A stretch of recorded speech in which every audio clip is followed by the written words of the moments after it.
Bakary Samb, directeur régional de Timbuktu Institute, est avec nous au téléphone pour revenir sur les conclusions de ces assises nationales au Burkina Faso. Bakary Samb, bonjour et merci d'avoir accepté notre invitation.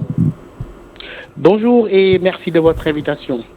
Alors, je le disais, il aura fallu moins de 24 heures aux participants pour adopter une charte qui maintient le capitaine Ibrahim Traoré à la tête du pays. Cette décision reflète-t-elle la volonté de tous les Burkinabés ?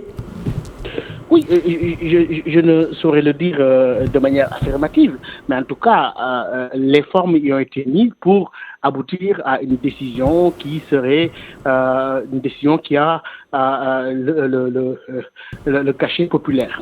Maintenant, à l'issue de ces consultations-là, la décision qui a été prise est de prolonger la transition pour 5 ans, ce qui montre une volonté de consolidation du pouvoir en place qui dit qu'il a beaucoup de défis en face et qu'il faut les traiter.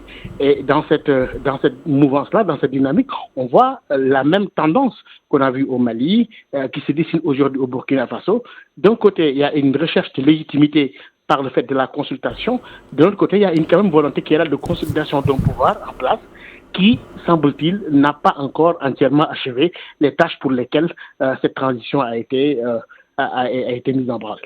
Justement, le capitaine Ibrahim Traoré passe de président de transition à celui du Faso. Il a encore 60 mois devant lui. Quelles seront ses priorités ?